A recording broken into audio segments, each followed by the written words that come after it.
वाणी संत पलटू साहिब जी के पहला बाग कुंडलिया।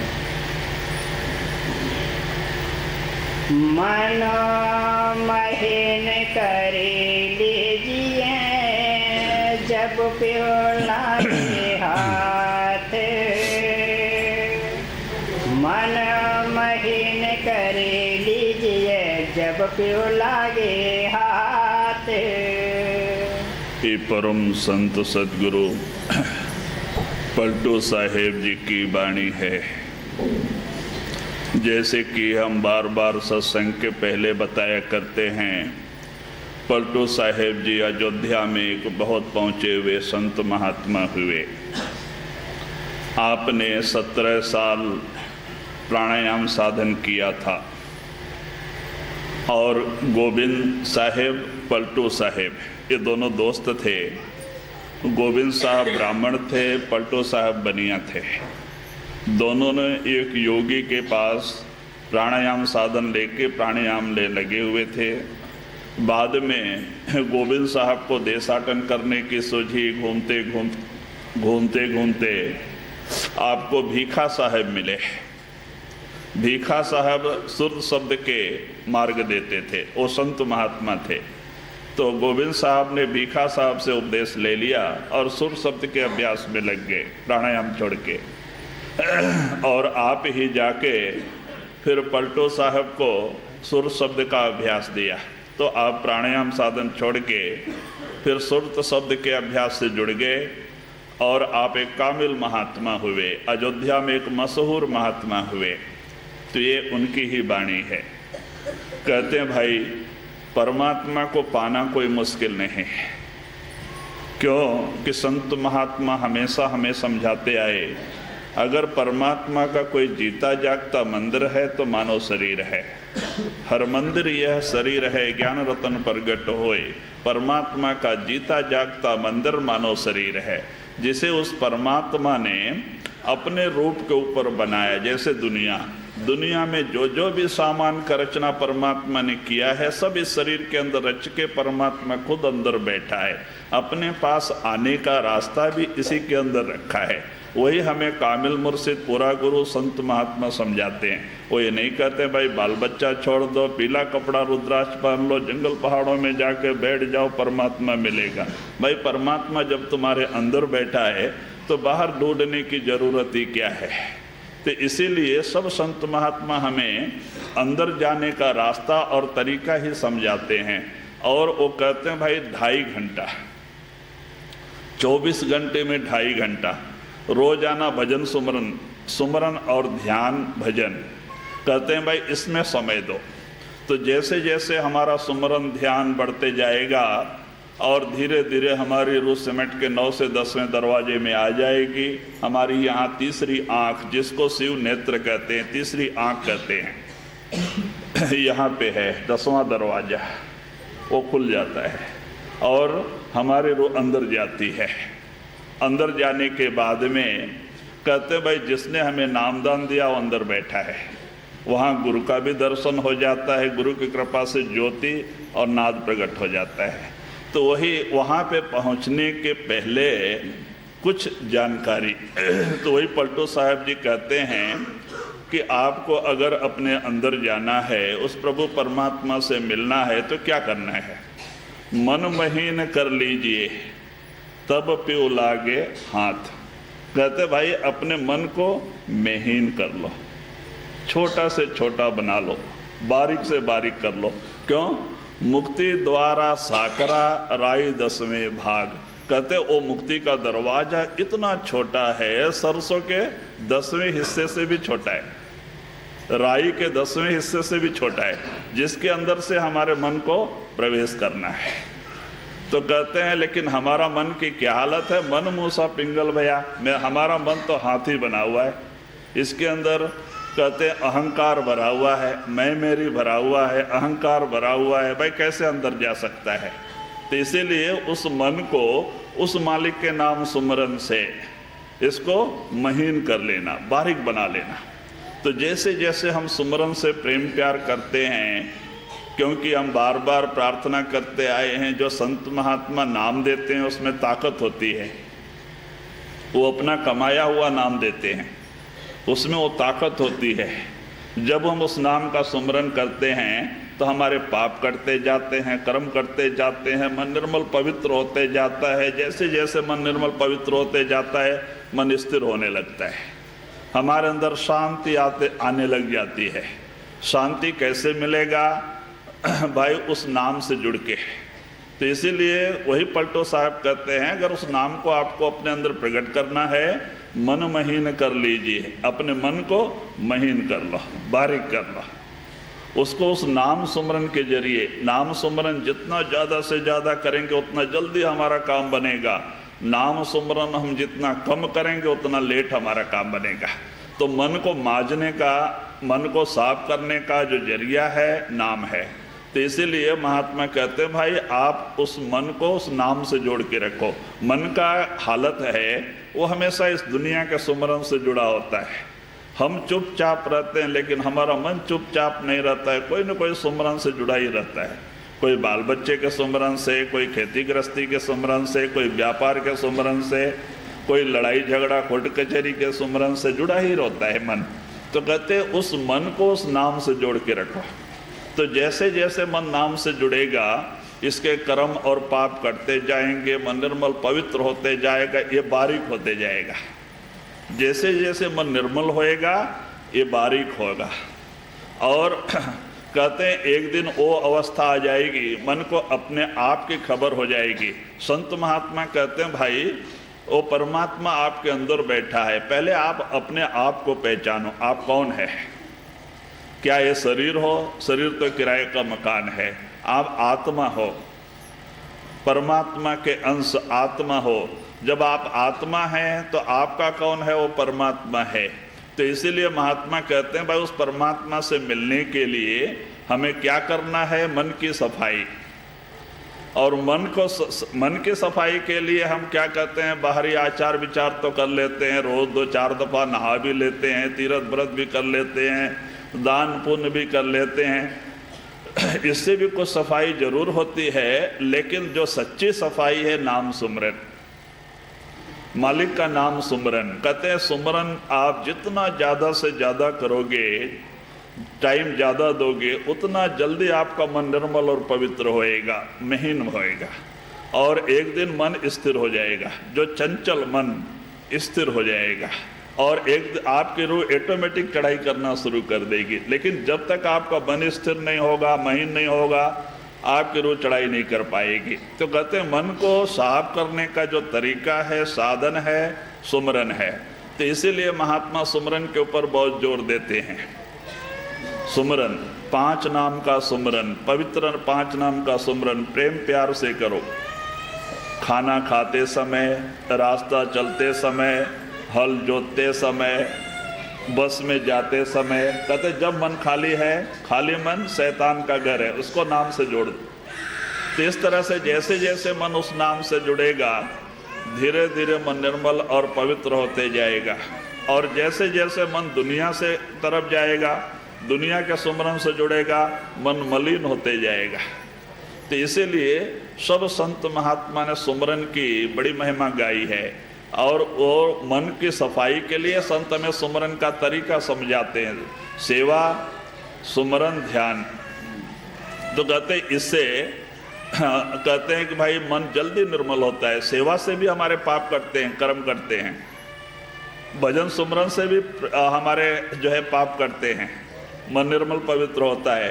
तो इसीलिए महात्मा वही पलटो साहब इशारा देते हैं, अगर आपको उस मालिक को पाना है, पाने की ख्वाहिश है, तो मन महीन कर लीजिए, अपने मन को बारीक कर लो, उसकी साफ और सफाई कर लो। अगर मन के अंदर राग है, द्वेष है, कपट है, छल है और ये सारी बुराई अंदर भरा पड़ा है और हम उस मालिक से मिलना चाहते हैं, भाई कैसे हो सकता है? उस मालिक के मिलने के लिए मन की सफाई की बहुत बड़ी ज़रूरत है। जैसे देखो, अगर हम कहीं मंदिर में जाते हैं, उसकी कितनी सफाई करते हैं। भाई 4 आदमी यहाँ आते हैं बोल के, अगर मंदिर की सफाई ना करें तो कौन वहाँ आएगा? हम एक मिनिस्टर को बुलाते हैं, सारे गांव की सफाई करते हैं और अच्छे जगह पर उसको टेंट बिंट डाल के बिठाते हैं। गंदी जगह में कुत्ता भी नहीं बैठता। तो जिस जगह पे हम उस जो है कर्ता परमात्मा को अपने अंदर बुलाना चाहते, बिठाना चाहते, भाई वो जगह तो पवित्र और साफ होनी चाहिए। तो कहते हैं अगर वहाँ काम है, क्रोध है, लोभ है, मोह है और राग द्वेष है, छल कपट है, तो कहते भाई वो परमात्मा कैसे मिलेगा, वो कैसे आके वहाँ प्रकट होगा। ये सारी चीज़ों को निकालने के लिए सुमरन, दुनिया का सुमरन करके ही मन मलिन होते जाता है और उस नाम का सुमरन करके ही मन निर्मल और पवित्र होना है। तो इसीलिए पलटू साहब कहते हैं भाई अपने मन को निर्मल और साफ कर लो। क्यों? परमात्मा को पाने के लिए। जी। जब प्यो लागे हाथ नीचे है सबसे रहना, पक्षा पचे त्यागी ऊंच पानी नहीं कहना। तो वही आप इशारा देते हैं भाई अपना चाल चलन व्यवहार भी बदल जाना चाहिए। एक सत्संगी को देखने से सत्संगी के अंदर प्रेम और प्यार पैदा होना चाहिए, राग द्वेष नहीं, जलन नहीं। क्योंकि अगर हमारा आचरण अच्छा होगा, हमारे अंदर से जैसे जैसे ये चीज़ें निकलेंगी, हमारे अंदर उस गुरु का प्रेम और प्यार प्रकट होएगा, नाम का प्रेम प्यार प्रकट होगा, तो हमें देख के संगत को खुशी भी होगी। अगर हमारे अंदर कपट रहेगा, राग द्वेष रहेगा और काम क्रोध रहेगा, हमें देख करके लोगों के अंदर ऐसे ही भावनाएं पैदा होगी। कहते हैं दिल से दिल की राह, एक दिल से दिल में रास्ता है। हम जैसी भावना लेकर के हम जैसा व्यवहार करेंगे, दूसरे के प्रति वैसे ही भावनाएं पैदा होती हैं। अगर हमारा मन निर्मल है, पवित्र है और तो हम जहाँ भी जाएंगे लोगों के अंदर वही निर्मलता और पवित्रता ही प्रकट होएगा। देखो मैंने पहले भी ये बात बताई है, एक बार चरण सिंह महाराज जी अमेरिका गए और वहाँ पे बड़े बड़े लेक्चरर, प्रोफेसर, बड़े बड़े कॉलेज के जितने टीचर थे सब आए हुए थे सत्संग में। आके बैठे तो उन्होंने देखा बड़ी सारी संख्या में लोग बैठे हुए हैं, लेकिन कहीं भी हल्ला शोरगुल कुछ नहीं, शांत, सब लोग सुन रहे हैं, शांति से बैठे हुए हैं। तो उनके अंदर ये भावना पैदा होती है कि प्रोफेसर के अंदर कि हम कॉलेज में शांति के लिए इतना प्रयत्न करते हैं लेकिन कॉलेज में शांति नहीं आती, बच्चे हमेशा हल्ला गुल्ला करते रहते, सब बड़े बच्चे, प्रोफेसर लोग परेशान हो गए, शांति नहीं आती। और यहाँ इतनी पब्लिक बैठी है लेकिन कहीं हल्ला गुल्ला नहीं, सब शांत।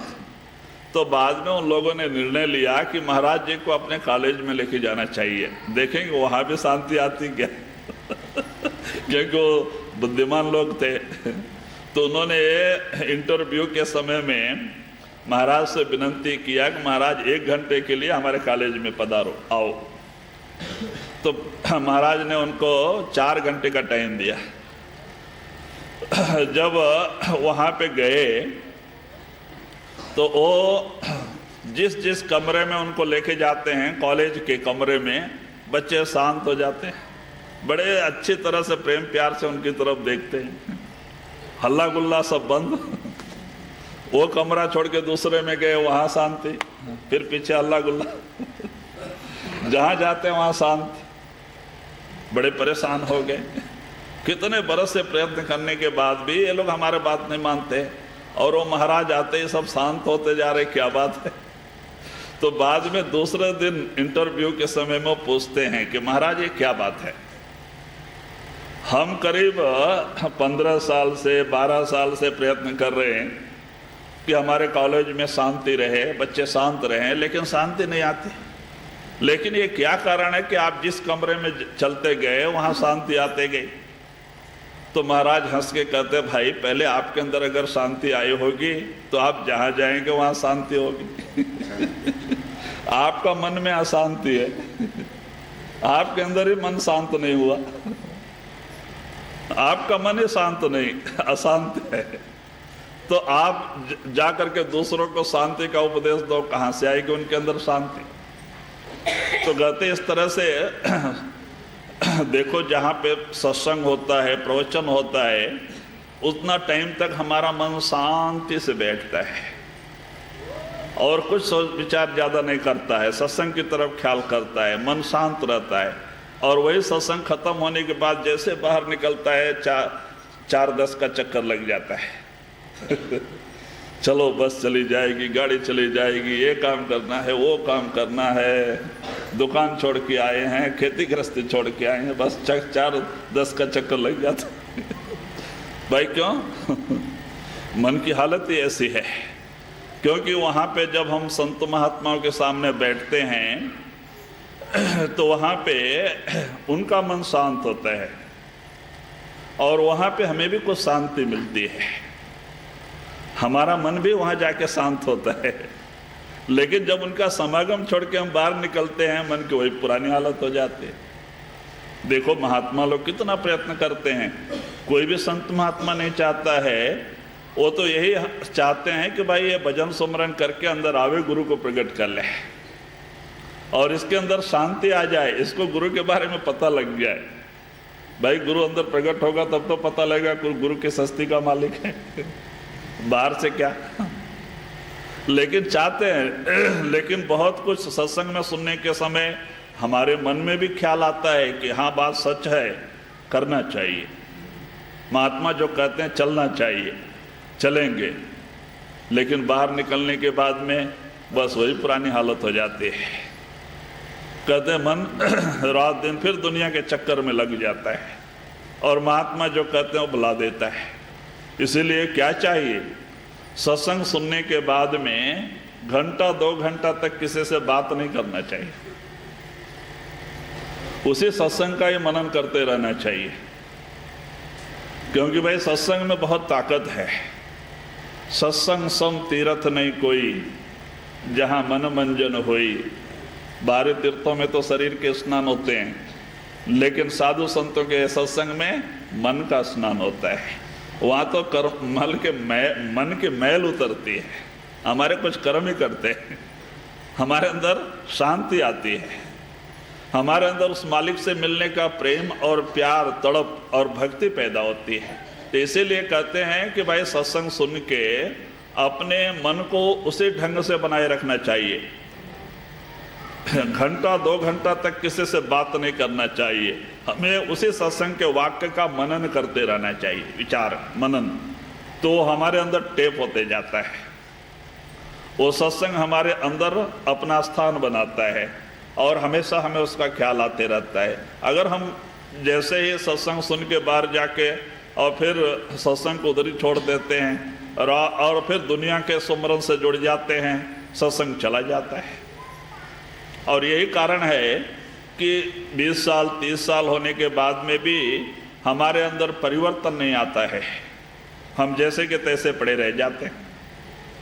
तो इसीलिए महात्मा कहते हैं कि भाई इशारा देते हैं, क्या नीचे पक्षा पक्षी त्यागी नीचे, हाँ पक्षा पक्षी त्याग। कहते हैं भाई पक्षा पक्षी जो विरोध भाव है वो अलग है, ये अलग है, वो हिंदू है, ये मुसलमान है, वो सिख है, ये ईसाई है, ये सारा भावना जोड़ के कहते हैं कि सब एक उस मालिक के ही, उस सतनाम समुद्र की बूंदे हैं, परमात्मा के अंश ए आत्मा सब एक ही है, सब उस सतनाम समुद्र से आई हुई बूंदे हैं। कौन भलो को मंदो, अब कौन भला कौन मंदा, कहते भाई सब उस परमात्मा के बच्चे हैं। तो कहते भाई सबसे प्रेम और प्यार करना सीखो, सब के अंदर वो मालिक नजर आएगा। नहीं तो अगर हमारे अंदर विरोध भाव रहता है तो हम जहाँ जाते हैं उनके अंदर वही विरोध भाव ही पैदा होता है। हमारे अंदर शांति होएगा, हम जहाँ जाएंगे लोगों में वही शांति पैदा होगी। तो इसीलिए बहुत जरूरी है कि पक्षा पक्ष छोड़ करके और शत्रु मित्र का भाव छोड़ करके, राग देश का भाव छोड़ करके प्रेम और प्यार करना। देखो ईसा मसीह साइमन ईसा मसीह के गुरमुख शिष्य थे। उन्होंने ईसा मसीह को दावत दिया खाने का। ईसा मसीह आए, संत महात्मा थे, आए। वहाँ पे एक वेश्या रहती थी। जिस शहर में ईसा मसीह आए थे, साइमन के शहर में, वहाँ एक वेश्या रहती थी। उसको भी पता लगा कि महात्मा आए हैं, बड़े अच्छे महात्मा हैं, दर्शन करना चाहिए, तो वो भी भागी भागी आई। और वहाँ पे साइमन और उनके रिश्तेदार लोग बैठे हुए थे, बहुत काफ़ी लोग बैठे हुए थे, और बाहर से आने वाले लोग भी बैठे हुए थे, और ईसा मसीह भी एक कुर्सी के ऊपर बैठे हुए थे। तो उसने चारों तरफ निगाह दौड़ाया कि महात्मा कौन है। तो महात्मा का कुछ रूप निराला ही होता है, उसको पहचान हो गया वही महात्मा है। और वहाँ से भागा भागा आई और ईसा मसीह के चरणों में गिर गई, और गिर के इतना रोई क्योंकि उसके अपने कर्मों का ख्याल आने लगा। पश्चाताप करके रोने लगी, पश्चाताप करते जाती है, रोते जाती है, रोते जाती है। इतना रोई कि उसके दोनों आंखों के आंसुओं से इनका ईसा मसीह के दोनों पैर भीग गया। उसके बाल खुले हुए थे, तो उसने बोला मैंने क्या काम किया, महात्मा के पैर भीग गए। तो अपने बालों से पोंछने लगी। तो वो ईसा मसीह को दया आ गई, उन्होंने अपना हाथ उसके सिर पर रख दिया। साइमन के अंदर अभाव आ गया कि अच्छा महात्मा है, इसके ऐसे ऐसे दोस्त हैं, ये वैश्या को भी प्रेम करता है, उसके सिर पे हाथ रख रहा है, बल्कि उनको अभाव आ गया। तो ईसा मसीह समझ गए और उन्होंने कहा कि जब दर्शन देने के बाद में उसको भेज के, और ईसा मसीह उसको जाने के समय कहते हैं कि अच्छा बेटी, फिर ऐसा नहीं करना, ऐसा मत फिर नहीं करना, और अपने जीवन को सुधारो, मालिक की भजन भक्ति करो। तो उसको भेजने के बाद साइमन को बुलाते हैं, क्योंकि वो अच्छा शिष्य था, प्रेमी शिष्य था। उसके अंदर अभाव आ गया कि मेरे इतने रिश्तेदारों के सामने उसके सिर पे हाथ रखा, महात्मा का उनसे शायद प्रेम प्यार है। तो उस शंका को निकालने के लिए ईसा मसीह जी कहते हैं कि साइमन, बोले हाँ महाराज, बोले अगर एक आसामी यानी कोई सूद देने वाला आसामी किसी को 500 रुपया दिया है और किसी को 1000 रुपया दिया है, अगर वो दोनों को माफ कर दे तो किसको ज्यादा माफी मिले? तो साइमन कहते हो 1000 रुपये वाले को। तो कहते एक को 500 रुपया दिया है और एक को 1000 रुपया दिया है, अगर वो दोनों को माफ कर देता है तो माफी किसको ज्यादा मिलती है? कहते महाराज 1000 रुपये वाले को। तो कहते इसलिए मैंने उसके सारे पाप माफ कर दिए। क्यों? मैं आपके घर आया था, आपने मेरे चरण नहीं धोए, लेकिन उसने अपने पश्चाताप के आंसू से मेरे चरण धोए, अपने बालों से मेरे चरण पोंछे, मैंने उसके सारे पाप माफ कर दिए। तो बाद में उनका शंका समाधान हो गया कि दया तो उसके ऊपर ही ज्यादा हुई। तो संत दयाल होते हैं। तो वही कहते भाई, वही आप इशारा देते हैं किस तरह से पक्षा पक्षी छोड़ और राग द्वेष का रास्ता छोड़ के प्रेम और प्यार, क्योंकि संत मत प्रेम और प्यार का रास्ता है। परमात्मा भी प्रेम रूप है, हमारी आत्मा भी प्रेम रूप है, आत्मा परमात्मा से मिलने का रास्ता भी प्रेम है। जब तक वो प्रेम हमारे अंदर प्रकट नहीं होगा हमारा काम नहीं बनेगा। तो उस प्रेम को प्रकट करने के लिए नाम सुमरन, जब नाम सुमरन से रात दिन जुड़ जाएंगे, ऑटोमेटिक हमारे अंदर प्रेम प्यार, सदगुरु का प्रेम प्यार, नाम का प्रेम प्यार बढ़ता जाएगा, दुनिया का प्रेम प्यार हटता जाएगा। और जैसे जैसे गुरु और नाम से प्रेम प्यार बढ़ता जाएगा, गुरु की कृपा ऑटोमेटिक मिलेगी, और एक दिन उनकी कृपा से हमारी रूह चढ़ाई कर जाएगी, 9 से 10वीं में आ जाएगी, दरवाजा खुल जाएगा और गुरु और नाम प्रकट हो जाएगा। तो कहते भाई इस तरह से वही आप इशारा देते हैं कि भाई परमात्मा कहीं दूर नहीं है, परमात्मा एकदम नजदीक से नजदीक है। तो वही आप इशारा देते बहुत नजदीक से नजदीक है, लेकिन भाई कैसे मिलेगा? मन को सफाई से, मन की सफाई से, मन को महीन कर लेने से, छोटा से छोटा बन जाने से। देखो रामदास स्वामी जी क्या कहते हैं, रामा हम दासन दास करीजे, हे राम, हे परमात्मा, जो तेरे दास हैं उनका दासत्व मुझे दे। एक संतों में सच्ची दीनता और नम्रता होती है, वो सबसे प्रेम और प्यार करते हैं। कोई बुरा आदमी आवे, भला आदमी आवे, शत्रु आवे, मित्र आवे, अपना आवे, पराया आवे, सबसे प्रेम प्यार करते हैं। क्यों? परमात्मा भी प्रेम रूप है, आत्मा भी प्रेम रूप है, और आत्मा परमात्मा से मिलने का रास्ता भी प्रेम है। तो इसीलिए जब तक वो प्रेम हमारे अंदर प्रकट नहीं होता है, हमारा काम नहीं बनता।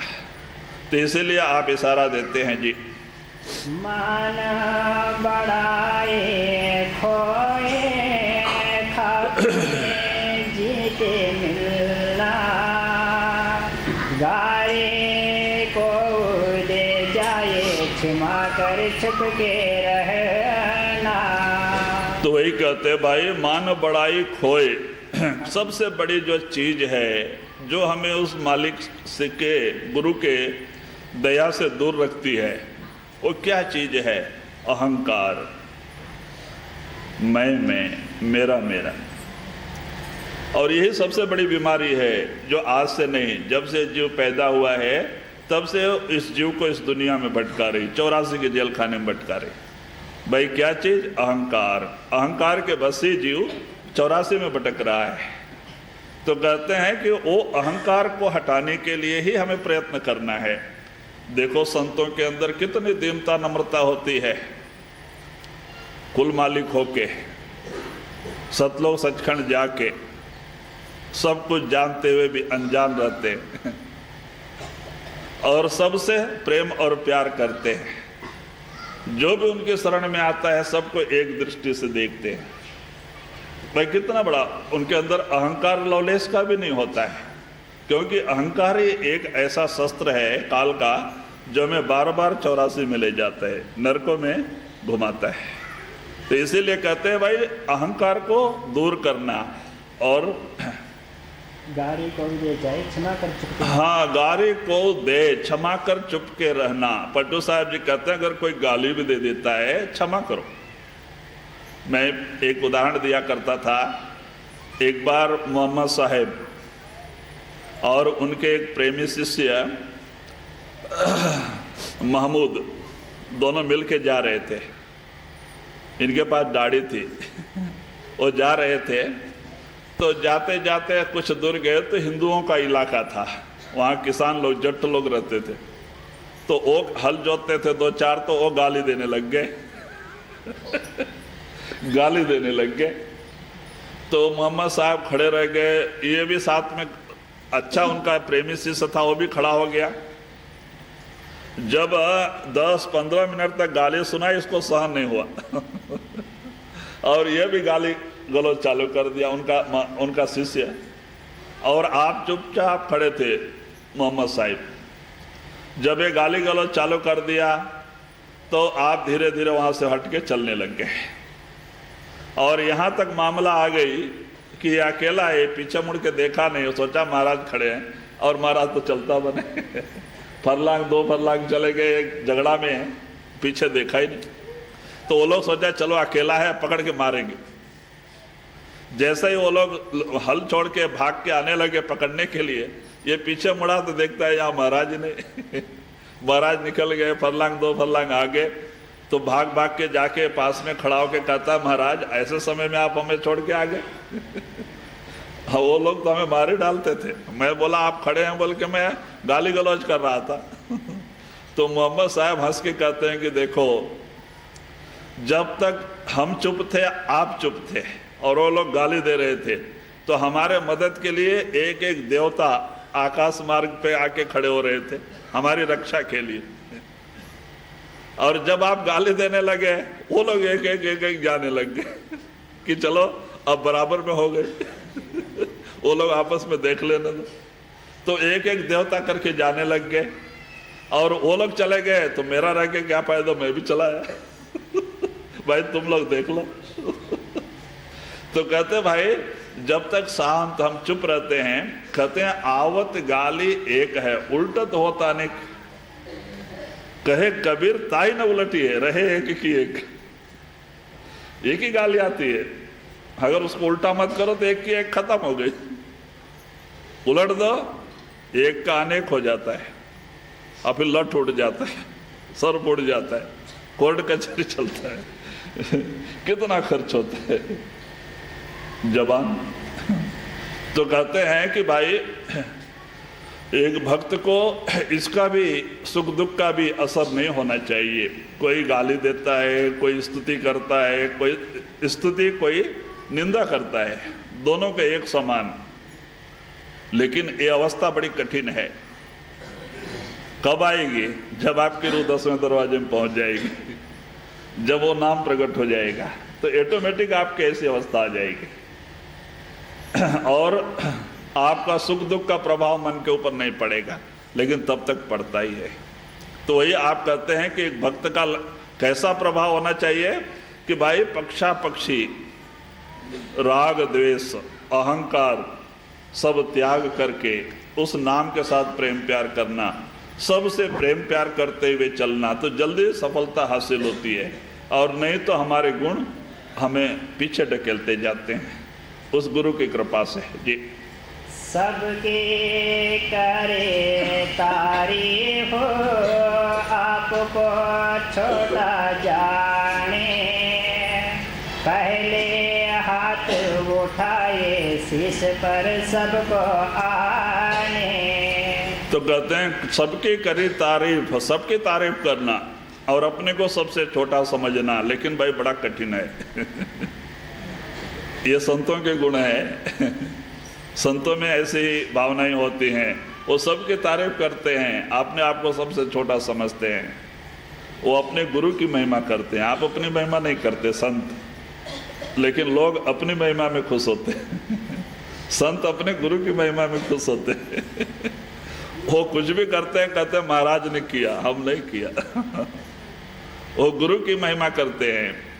तो इसीलिए कहते हैं भाई इस तरह से सबकी करे तारीफ, आप सबकी तारीफ करना, और कहते हैं कि आप उस मालिक के याद में रहना, और इस तरह से तो आपके धीरे धीरे आपके ऊपर असर नहीं पड़ेगा, और आपका मन जैसे जैसे नाम के साथ जुड़ेगा तो वैसे वैसे शुद्ध और निर्मल पवित्र भी होते जाएगा। तो वही कहते हैं ये जो चीज़ें हैं ये हमें परमार्थ से दूर कर देती हैं। तो कहते हैं एक सत्संगी को देख करके दुनियादार को ये ख्याल आना चाहिए कि भाई ये कोई पूरे गुरु का शिष्य है। अगर वो सत्संगी के अंदर वही दुनियादार के ही गुण हैं, लड़ाई झगड़ा तूफान निंदा चुगली, कहते भाई निंदा भली किसी की नाय, मनमुग मुग्ध करन, मुँह काले तिन निंद का नरके घोर परन। गुरु नानक जी कहते हैं निंदा किसी की भी अच्छी नहीं, चाहे वो कितना भी बुरा आदमी हो, कितना भी खराब आदमी हो, अगर हम उसकी निंदा करते हैं पीठ पीछे, उसके बाद बुराई करते हैं, उसके बुरे कर्म हमारे पल्ले में जमा होते जाते हैं, और ऑटोमेटिक हमारा कर्म बढ़ते जाता है। और निंदा बहुत बुरी चीज़ है। देखो एक मुसलमान सेठ थे, उनको कोई नौकर की ज़रूरत पड़ी, बहुत ढूंढ रहे थे, कोई नौकर नहीं मिल रहा था। बहुत ढूंढते ढूंढते एक आदमी मिला और उसको बुला के लाए। बोलते क्या तू नौकरी करेगा मेरे पास? हाँ महाराज करेगा। क्या लेगा? जो आप दे देंगे। बोले ठीक है आप कल से आ जाओ ड्यूटी पे। बोले आया दूसरे दिन ड्यूटी पे, कहता महाराज मैं तो ड्यूटी करूँगा लेकिन मेरी एक आदत है। बोले क्या? इधर उधर करने की, झगड़ा लगाने की आदत है। मेरा इधर उधर करने की आदत है, आपको मंजूर है तो मैं आपके पास नौकरी करता हूँ। तो मियाँ ने सोचा मियाँ बीबी राजी तो क्या करेगा काजी। अगर हम दोनों ही हैं घर में, हम दोनों राजी हैं तो ये क्या करेगा, चलो ठीक है आ जाओ कल। दूसरे दिन उसको बुलाया, वो आया नौकरी पे।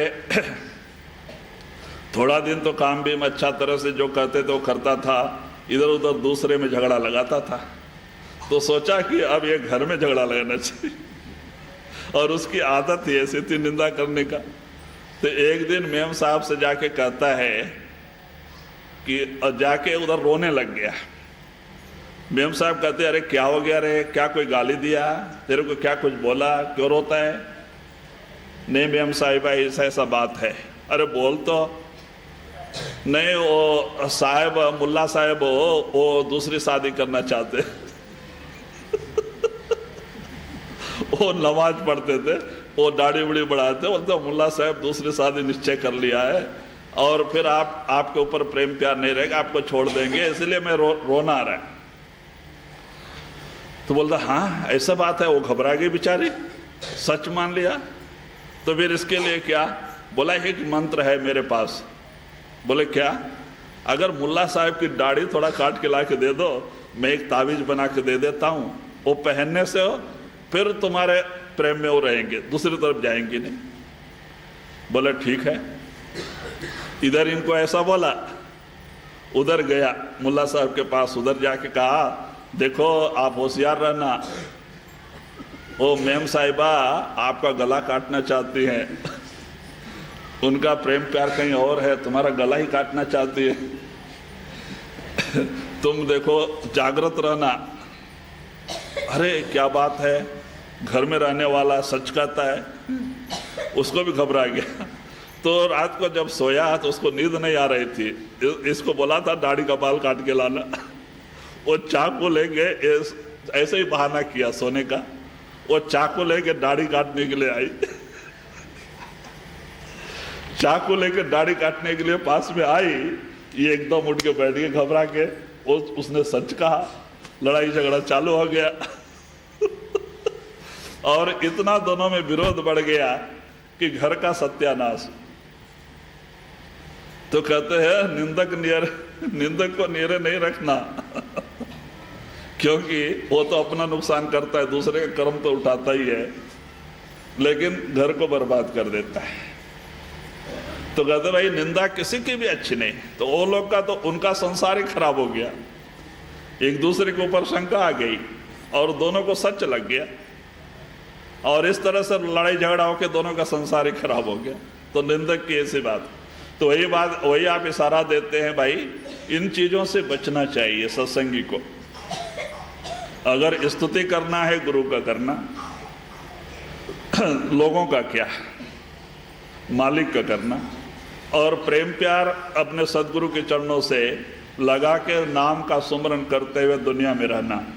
खाना खाते समय सुमरन, रास्ता चलते समय सुमरन, काम करते समय सुमरन, काम बन के बैठ के सुमरन करना कोई ऐसी बात नहीं है। जैसे जैसे नाम सुमरन से हमारा प्रेम प्यार बढ़ते जाएगा और एक दिन हमारी रूह सिमट के 9 दरवाजे से 10वें में आ जाएगी, हमारा काम बन जाएगा। क्योंकि सुमरन ही पहली सीढ़ी है संत मत का। और सुमरन को बढ़ाने के लिए पहले हमें प्रयत्न करना पड़ता है, सुमरन अपने आप नहीं होता है। और यही कमी है कि हम सुमरन करने का प्रयत्न करते नहीं, और इसीलिए हमारा भजन बंदगी होता नहीं। सुमरन तो पहले करना पड़ता है जबरदस्ती, क्योंकि मन को ये आदत पड़ी हुई है दुनिया का सुमरन का, और ये रात दिन दुनिया के सुमरन से जुड़ा रहता है। उसको उधर से लाके नाम से जोड़ना, फिर भाग जाता है, फिर लाके पकड़ के नाम से जोड़ना, फिर भाग जाता है, फिर लाके जोड़ना। कहते भाई अगर दिन में 2-4 भी सुमरन याद आ गया तो बड़े भाग्यशाली है। तो इस तरह से करते करते करते करते करते बढ़ते बढ़ते बढ़ते बढ़ते सुमरन होता है। नहीं तो ये कोई छोटी मोटी चीज नहीं, सुनने में जितना सरल है करने में उतना ही कठिन है। संत मत बड़ा सरल रास्ता है लेकिन करने में उतना ही कठिन है, क्योंकि मन को दुनिया का आदत पड़ी हुई है और ये नहीं। और मन को पता है कि मैं सुमरन से जुड़ूंगा तो मैं मरूंगा। मन को मारने का दूसरा कोई रास्ता नहीं, नाम है, सुमरन है, और इसीलिए वो सुमरन की तरफ आना नहीं चाहता, भागता है। हम सुमरन में जोड़ना चाहते हैं, मन भागता है। और कहते इस तरह से जबरदस्ती लगा लगा के जब मन को नाम की लज्जत मिलती है तो मन ही सुमरन से जुड़ जाता है, फिर जाप अजुपा बन जाता है। तो आप बात भी करते रहो, आपका मन सुमरन से जुड़ा रहता है। आप काम करते रहो, आपका मन सुमरन से जुड़ा रहता है। लेकिन पहले तो जबरदस्ती करना पड़ता है, लेकिन मन को जब कुछ लज्जत मिल जाती है तो मन ही नाम का रूप हो जाता है। तो कहते हैं कि जाप अजपा बन जाता है, और जब अजपा बन गया, मन में ही सुमरन चालू हो गया, तो रूह कुछ दिन के बाद चढ़ाई करने लग जाते हैं और 9 से 10 में पहुंच जाता है और अनाहत प्रकट हो जाता है। तो वही आप इशारा देते हैं, जाप मरे अजपा मरे अनाहत भी मर जाए, सार शब्द चीने बिना फिर भटका खाए। कबीर साहब कहते हैं कि अनाहत सार शब्द से कनेक्शन देता है, पार ब्रह्म का शब्द वो प्रकट हो जाता है और वही सच्चा शब्द है, वही हमें सतलोक सचखंड तक लेके जाता है। तो वही आप इशारा देते हैं जी। पलट सोई सुहागे हीरा जल के माथे, मन में करे लीजिए अब क्यों लागे हाथ। तो वही पलटो साहब जी इशारा करते हैं कि भाई इस तरह से जो अपने मन को निर्मल पवित्र कर लेता है, महीन दीनता नम्रता में ला देता है, वही सुहागिन है। हीरा झलके माथ, कहते हैं उसके अंतर माने उसके माथे पे वो ज्योत प्रकट हो जाती है। अंदर में जब ज्योत प्रकट हो जाती है तो उसके माथे पे भी ज्योत झलकने लग जाती है। तो कहते भाई लेकिन मन जब तक निर्मल पवित्र नहीं होगा, नाम प्रकट नहीं होगा। तो उस नाम को प्रकट करने के लिए मन की सफाई बहुत जरूरी है। मन की सफाई के लिए सुमरन की जरूरत है। तो एक का एक संबंध है। तो वही महात्मा आप इशारा देते हैं कि वो बहुत भाग्यशाली है जो अपने मन को दुनिया से मोड़ के नाम के साथ जोड़ लिया और उसके अंदर वो ज्योत प्रकट हो गई, गुरु प्रकट हो गया। वो बड़ा भाग्यशाली है और उसका इस दुनिया में आना सफल हो गया। कहते हैं हमारा मानव शरीर का उद्देश्य क्या है? परमात्मा से मिलना, अपने जन्म मरण के चक्कर से छुटकारा पाना। कहते हैं अगर हमारा मन दुनिया से हट के नाम से जुड़ जाए, खाना खाते समय सुमरन, रास्ता चलते समय सुमरन, जब ऐसी आदत बन जाती है बड़ा भाग्यशाली है। और जब वो सुमरन से जुड़ जाता है तो गुरु उसके पीछे पीछे हो जाता है, हर जगह गुरु उसकी संभाल करता है और दुनिया के कामों में भी गुरु उसकी मदद करता है। वो जो भी चाहता है गुरु करके देता है, लेकिन नाम का रूप होना पड़ता है। तो इसीलिए कहते हैं कि वो बहुत सुहागिनी है, सौभाग्यवती है और वही सुहागिन है जिसके अंदर वो शब्द प्रकट हो गया, जिसने अपने मन को महीन कर लिया, जिसने गुरु को अपने अंदर प्रकट कर लिया। वही